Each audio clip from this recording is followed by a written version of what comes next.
we live in a time where wise people are being silent so that fools will not get offended. So I finally turned off the music. Welcome, Alib. Why did you say finally? It looks like you were struggling with it. Okay, so welcome. And we just want to have a little conversation, soft, a chit chat, right? Sure. We're just having a soft and cool conversation tonight. We just want, something soft, right? We're currently looking at what has been trending in Nigeria, right? I mean, there are a lot of trending issues, but there's one of those trending issues that is like a front burner issue, and it's uprising. So if you don't mind, you'll take us to that place. Tell us what we're talking about tonight. It can't be more than Olodo Uprising, though, isn't it? Oh, you said it quite harshly. I thought you were going to say that. I thought you were going to say that like in a romantic way, like try to make it look tushed, right? But yeah, that's what we're talking about tonight, the Olodo Uprising. I'm sure a lot of you have come across that phrase, so we'll just be looking at what it is and how it's going and how we can sustain this move, for a very long time so that Nigerians actually know to vote out Olodos, come the next electioneering season, and then vote people with brains, right? Pick our leaders, no go they embarrass us. Yeah, so as added it. Olodo Uprising. Uprising. So over to you. I actually like that word. I like it because I used to say institutionalized illiteracy. This is just the pidgin English version of that. When you say institutionalized illiteracy, if you're going to break it down to pidgin English, this is one variant of institutionalized illiteracy. Check it now. Yeah, so just like you said, right? It's a really, how do I even describe it? Like a systemic, kind of Olodo, right? Olodorism that has eaten deep into the fabric of the Nigerian society. So this Olodo Uprising is not really, tied to those that did not actually go to school. No. We have in this, we have different categories, right? We've seen a lot of them, different comrades representing different areas of society. So even in the educational sector, we have the Olodo Uprising, we have the we have the doctoral Olodo Uprising, crew. We have, every aspect of life, right? There are different Olodo Rising, different places. By their speech, you can actually recognize them. By their actions, we can actually see them. So let's move this. This is what you call a soft. This is what you call a soft conversation, right? Is this not soft enough, right? It is soft, but it's as piercing as it comes. It's quite piercing. As in, if there's anybody listening, they would think you maybe have some empathy towards these Olodos, but clearly you don't seem to have any.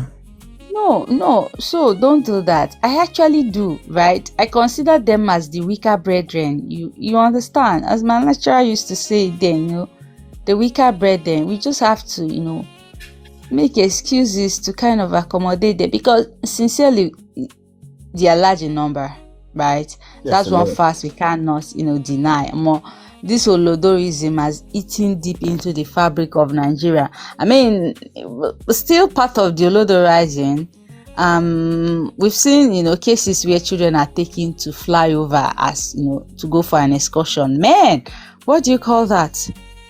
That's a different breed or aspect of Olodo Rising I'm seeing, right? we're just doing it softly, even though So does not agree that this conversation is quite soft, right? It's just what has been trending recently, the Olodo Uprising syndrome. Yeah, I'll call it a syndrome because it actually is a menace.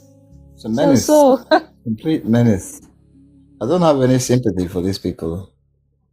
And you're not going to get any sympathy from me tonight. We might, yeah, I like the softness of it. Let's do it calmly. But you see, the whole point of, I mean, how this thing started in the first place, I think it was that the YC guy who did that interview or podcast, and to be fair, I didn't watch the whole podcast. I only got to the part where he explained what he meant by the Olodo Uprising, and I didn't really fancy him calling out Pella, to be fair, but he did say something relating to that. But the generality of the word itself, I think that fits in well with the current Nigerian narrative, because as much as bad as it is, though, I think this thing is systematic. I think it's been institutionalized. Don't you think so? So it is actually systematic and sincerely, right? If nothing is done about it, someday we all find ourselves as part of the Olodo crew, right? Me, I'm even afraid for my own self, because sometimes I am when I go to some of all these spaces where you have like a conglomerate of Olodos, right? You lose some brain cells. Seriously, you lose some brain cells listening to those guys. So I even fear for my own life. Like, these guys are actually affecting my psyche. These guys are real. They are real. That's the scary part of it, is that they are in large numbers. And just like I told you the other day about that favorite quote, right? My grandfather was a brave man. Yeah. He was never afraid of anything. He was only afraid of idiots. Yeah. And then I asked him, why? Since you're brave, you can take on the whole world. Why are you afraid of idiots? And then he looked at me and then he responded, fear those guys, right? In a large number, they can actually elect a president. And that's exactly what happened to Nigeria, right? We had them in large numbers, right? In millions. And that's why they gave us, the grand patron of Olodo Uprising, right? Field Marshal. So what do you make of that? The Field Marshal General. The point is, right? Personally, I've been waiting for this moment. So to me, it's almost like a eureka moment. It didn't come true. Yeah, I'm serious. There was a time I can't remember. I'll find that piece I wrote somewhere that it looks like if almost 40% of our people are quite daft. I use the word daft, and not in a bad way, because I know this thing has been institutionalized. But when I was small, I know there was this thing they used to say that one who does not know and does not want to know and does not want to know that he does not know is a fool. I think one of my uncles had that thing in his house. He framed it. So you would go there, you would read it and see it. And that stuck with me on so many levels, because one who does not know, tick, and does not want to know, that's tick, and does not want to know that he does not know. And in this case, that is the pure definition of what you call like an Olodo. So you don't know. For instance, you tell somebody this thing is black. They don't want to know that it's black. They don't want to know that they don't know that it's black. And they don't want to know that they don't know that it's a color. What do you call that person now? If you take it to the Nigerian psyche, you don't want to know that this government is bad. No, you don't know this government is bad. You don't want to know that the government is bad. And you don't want to know that you don't know, even you don't know that the government is bad. It's a Olodo Uprising now. Well, how was my analogy first? How was that? Yeah, that was great, right? Hence you brought about this thing, right? I've been thinking Yeah. about a lot of quotes, right? People have made about, this Olodo, in a polished way, like in English language, right? And my mind actually went, traveling back to a particular tweet that, our Igbo Dele Farotimi made. He titled that particular tweet "Land of Idiots," right? I think I did something on that, right? That's pretty the situation we're heading. Can you imagine a land of idiots, right? And he said that don't even bother arguing with these guys because many of them have actually been paid to be stupid. And there's this, saying that no matter the amount of evidence you produce, you cannot convince an idiot, right?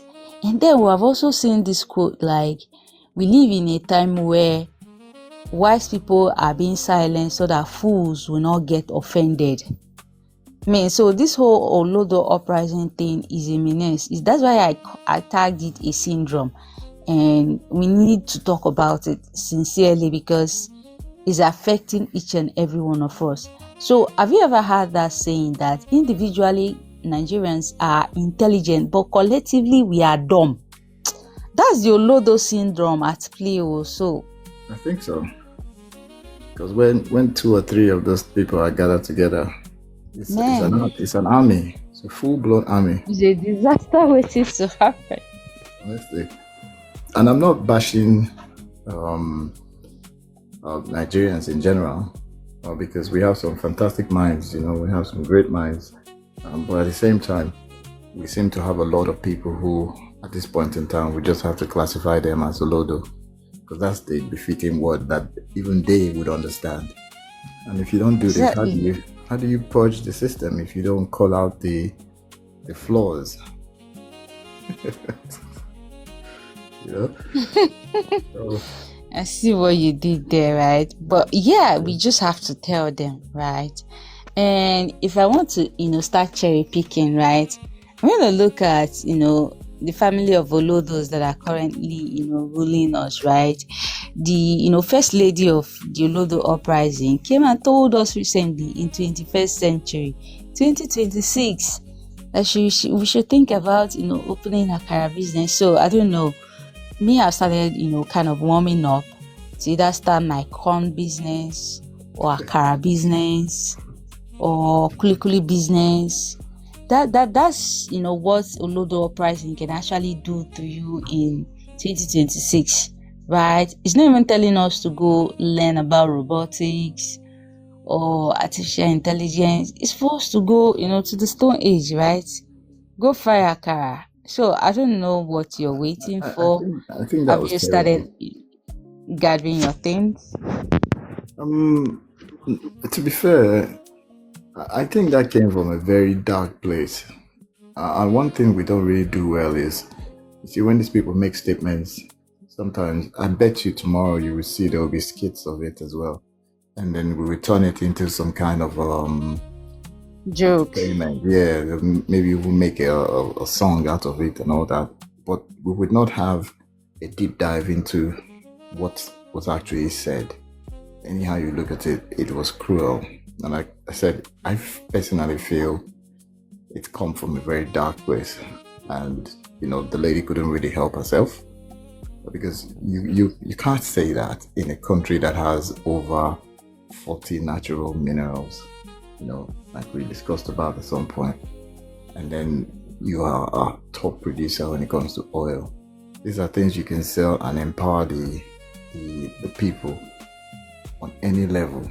You can invest in the people instead of telling them to go and start a car business, which in any sane society they wouldn't even allow you to do that. You can't just.